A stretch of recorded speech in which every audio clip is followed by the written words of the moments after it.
guys, welcome once again to the Coffee and Hero Show, part 4 this week. You can check out all the other parts on the network here. Of course, tons of stuff this week, just keeping you guys informed about the delivery, my pull list, new stuff in this week, and then the part 4 of it's going to be previews. So the previews books arrived this week. This is the October previews books.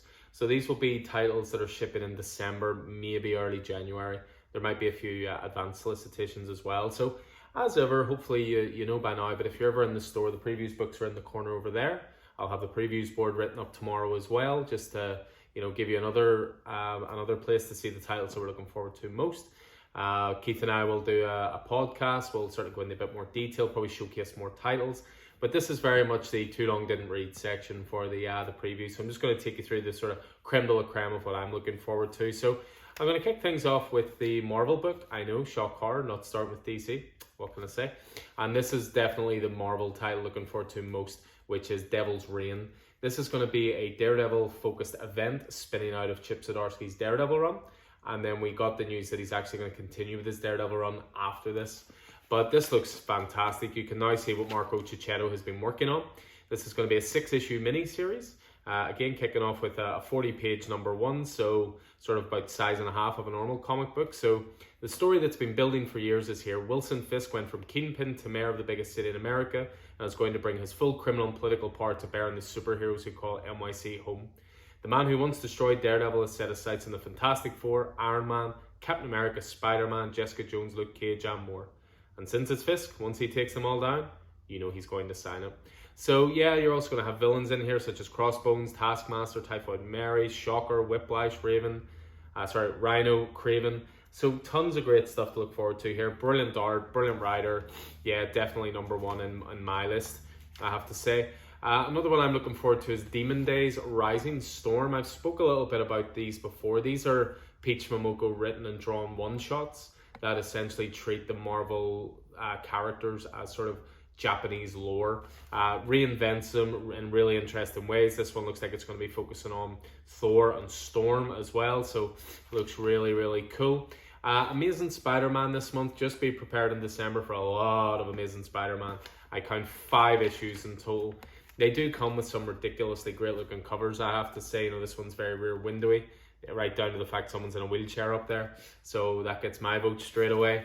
But you've basically got .BEY issues, standing for Beyond, and then you've got Amazing Spider-Man 81 to 84 as well. So they're really going full tilt on Amazing Spider-Man in terms of content, in terms of, obviously they've got a writer's room so they can, spread the workload a little bit more and make sure it comes out consistently. As we're hitting into December, it'll be Hulk number 2. So again, this is Donny Cates and Ryan Otley doing this. I really do love that Devil's Reign villain variant cover by Pete Woods, having the Hulk look like Kingpin, which is pretty sweet. What else have we got Marvel-wise? So the next anthology series is coming from Marvel, which is Elektra, Black, White, and Blood. Love that John Romita Jr. main cover there. You've also got a variant cover by Bill Sienkiewicz.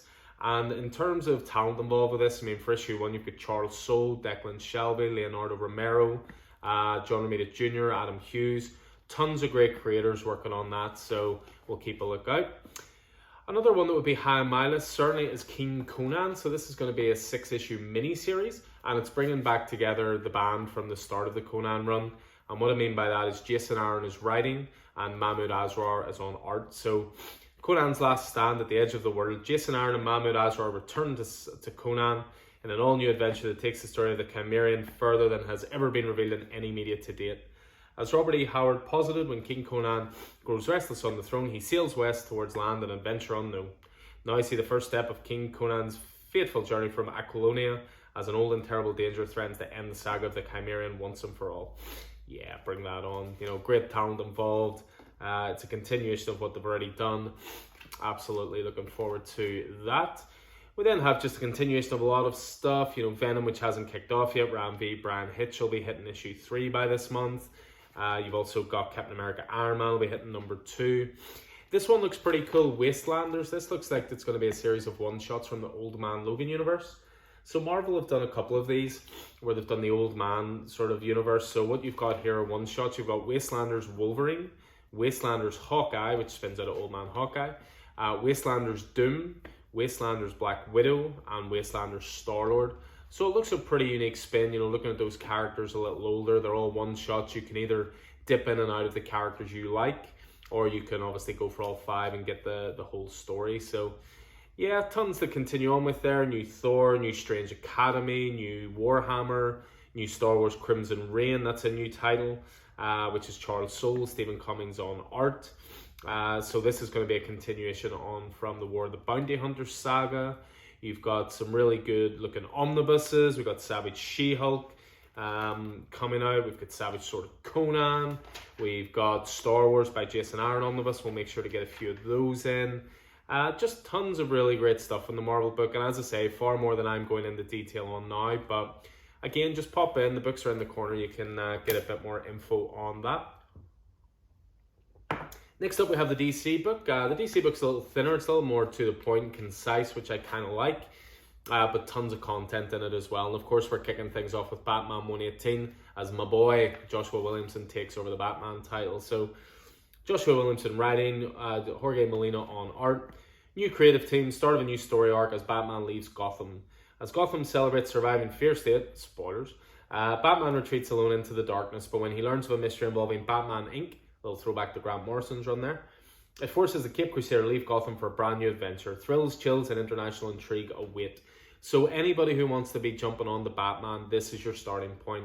Issue 118, brand new creative team, start of a new story arc, and I believe that's going to be a 4-issue story arc, before obviously then moving on to other arcs. You've got Batgirls #1. I think this will prove to be a popular one. So this is actually going to be a collection of different Batgirls in one series.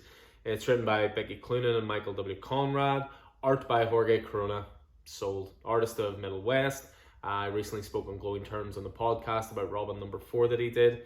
So this is going to focus on, you know, you've got Stephanie Batgirl, or spoiler, whatever you want to call her. You've got Cassandra Cain Batgirl, and then of course you've got Babs there in the corner as well. So first couple of issues have been solicited there, and the art looks great as you would expect.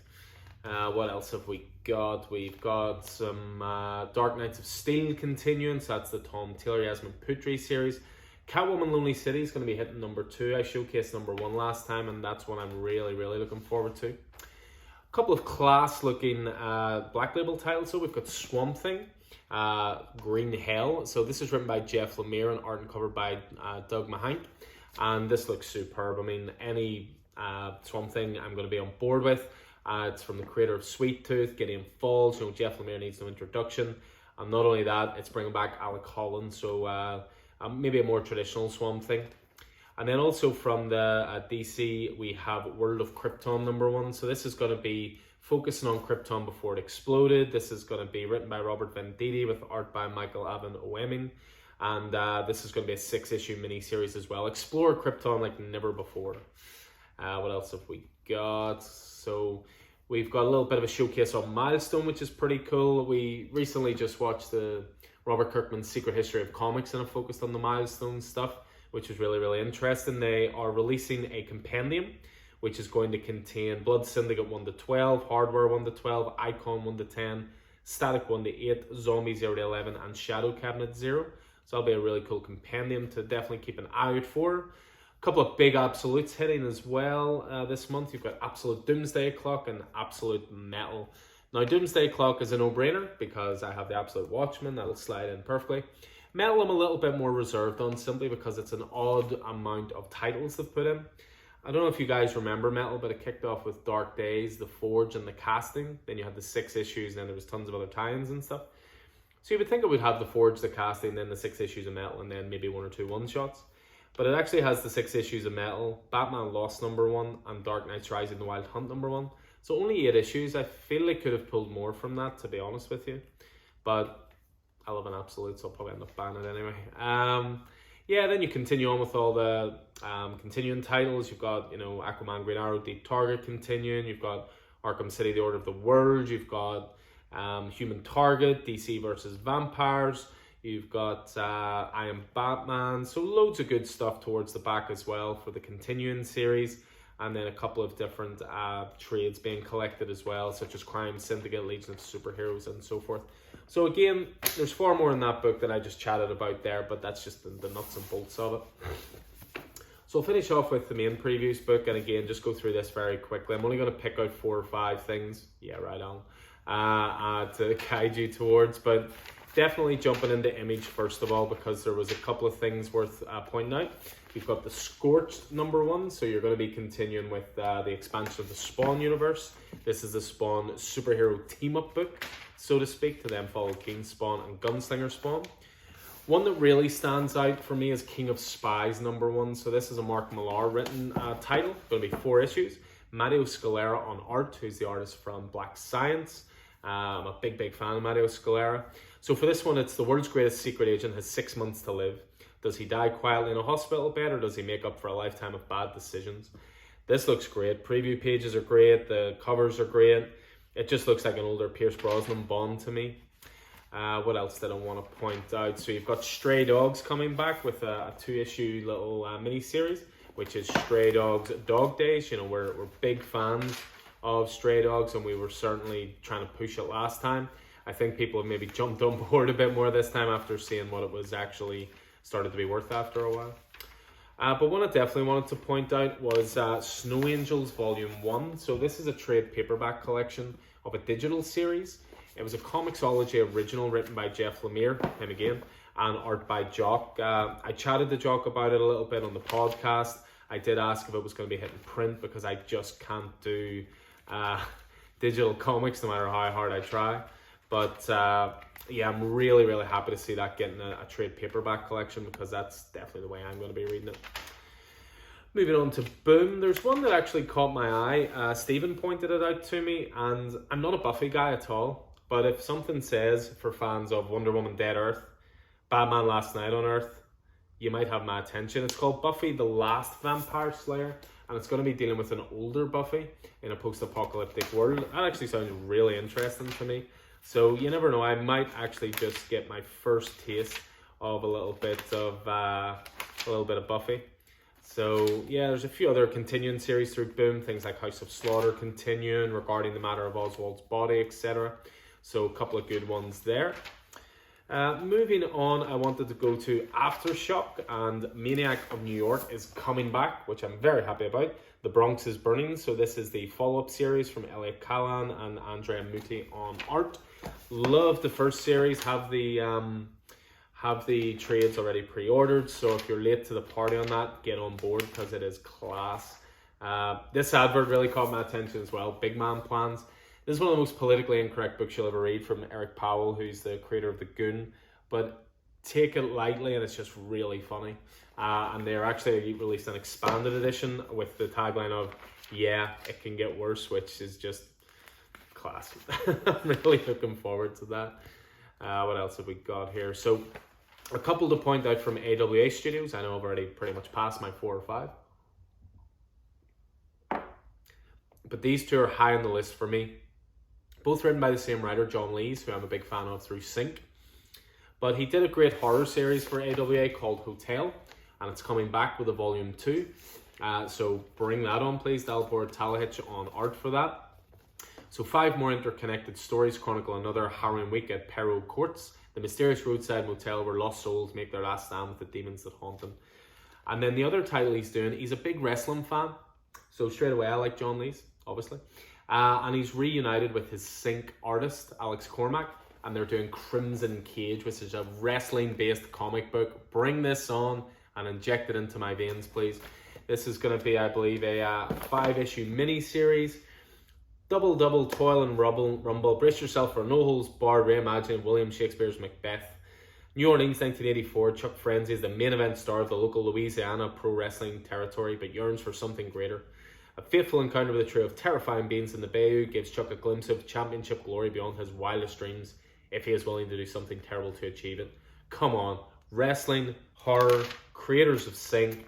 If you're not on that, I don't think you actually like comics. So yes, that is a dare. So yeah, that was from AWA. And then the last one I just wanted to look at was, I believe, through Titan Comics. And yes, indeed. So this is Cowboy Bebop. They're going to be expanding the universe of this. There's, of course, the upcoming live-action Netflix show. This is going to be a 4-issue mini-series. It's got some great creative talent with Dan Waters writing and Lamar Mathurin on art. And again, just going to be a 4-issue mini-series, art germ cover there. I do love how it says a 4-issue mini-series, and then there's a 5-issue connecting cover. Go figure that one out. But yeah, that's just a quick look through the previews book. I'm running out of time here because they're going to kick me out of Smithfield. But that's just a quick look through the previews books. As I say, we'll have a podcast up soon, which will go into in a bit more detail. And the books are always here if you guys want to pop in, have a flick through them while you're sitting, chilling, having a coffee, whatever. So, but anyway, I hope this proved useful. Anything you want thrown on your pull list, just get in touch. Don't comment below the video because, you know, the comments might get lost a little bit. Just either give us a message through Facebook Messenger, pop into the store and tell us, or you can drop us an email if you want at coffeeandheroes@hotmail.com, and I'll pick those up. So anyway, again, hope it proved useful, guys. Hope there's some stuff there that appeals to you. Hope you're staying safe out there, and I look forward to seeing you in stores soon. So take it easy.